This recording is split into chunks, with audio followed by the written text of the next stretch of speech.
ভারত তাদের স্থলবন্দর দিয়ে বাংলাদেশি পোশাক সহ বেশ কিছু পণ্য প্রবেশে নিষেধাজ্ঞা দিয়েছে। কেন্দ্রীয় সরকারের এই সিদ্ধান্তে ক্ষতির মুখে পড়বে খোদ ভারতই। কিভাবে নিজেদের বিপদ নিজেরাই ডেকে আনছে ভারত, তা নিয়ে বিস্তারিত জানাচ্ছেন লিমা সায়ন্তী।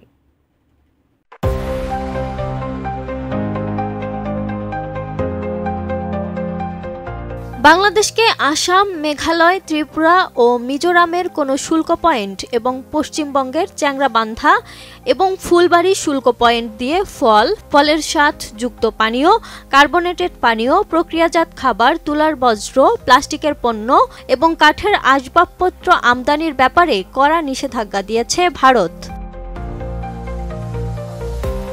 তাছাড়াও বাংলাদেশ থেকে স্থলবন্দর দিয়ে বেশ কিছু পণ্য আমদানির ক্ষেত্রে নতুন করে নিষেধাজ্ঞা দিয়েছে দেশটি।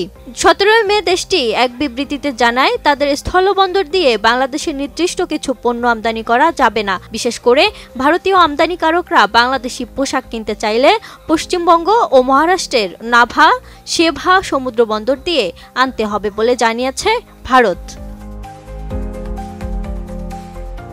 তবে ভারতের কেন্দ্রীয় সরকারের এই সিদ্ধান্তে ক্ষতির মুখে পড়বে খোদ নিজেরাই। মূলত ভারতের বাণিজ্য মন্ত্রণালয়ের এই সিদ্ধান্তে পশ্চিমবঙ্গে কর্মসংস্থান এবং পরিবহন খাতে প্রভাব পড়তে পারে। তবে ভারতের কেন্দ্রীয় সরকারের কর্মকর্তারা বলছেন, বাংলাদেশ থেকে পণ্য আমদানিতে কড়াকড়ির ফলে সীমান্ত রাজ্যে প্রভাব পড়লেও তাদের কাছে জাতীয় স্বার্থই বড় বলে জানান তারা। বিষয়টি নিয়ে ভারতীয় বার্তা সংস্থা পিটিআই-এর বরাত দিয়ে 18 মে রাতে এক প্রতিবেদনে এই তথ্যটি নিশ্চিত করেছে সংবাদ মাধ্যম এনডিটিভি। সংবাদ মাধ্যমটি বলছে, বাংলাদেশ থেকে কিছু নির্দিষ্ট পণ্যের স্থলবন্দর দিয়ে আমদানিতে কড়াকড়ি আরোপের ফলে পশ্চিমবঙ্গে কর্মসংস্থান এবং পরিবহন খাতে প্রভাব পড়তে পারে। তবে জাতীয় স্বার্থকে অগ্রাধিকার দিয়ে এই সিদ্ধান্ত নেওয়া হয়েছে বলে 18 মে জানিয়েছে ভারতের কেন্দ্রীয় সরকারের কর্মকর্তারা। LME সার্টিফাইড বিশ্বসেরা কপারে তৈরি ওয়ালটন কেবলস, যা আপনার স্থাপনাকে রাখবে সব সময় নিরাপদ। বিষয়টি নিয়ে পশ্চিমবঙ্গের Petrapole clearing agents staff welfare অ্যাসোসিয়েশনের এক সদস্য জানান, ভারত তৃতীয় দেশের ট্রান্সশিপমেন্ট নিষিদ্ধ করার পরেও প্রতিদিন 20 থেকে 30টি ট্রাকে বাংলাদেশ থেকে তৈরি পোশাক আসত। তবে এই নতুন নির্দেশনার ফলে তা পুরোপুরি বন্ধ হয়ে যাবে।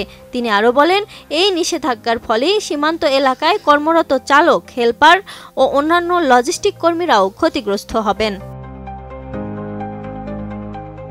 এ বিষয়ে ভারতীয় সংবাদ মাধ্যম এনডিটিভি বলছে, নাম প্রকাশ না করার শর্তে একজন বাণিজ্য বিশেষজ্ঞ সংবাদ মাধ্যমকে বলেন, বাংলাদেশের তৈরি পোশাক কম দামে ভারতীয় খুচরা বাজারে ঢুকে পড়ছে, যার ফলে অনেক সময় তাদের দেশীয় শিল্প ক্ষতিগ্রস্ত হচ্ছে।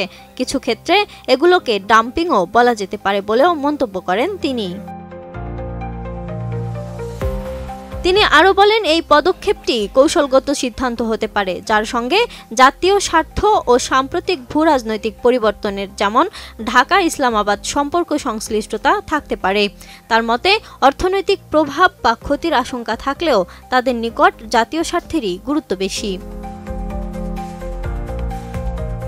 Lima Sayanti, desk report, ATN news.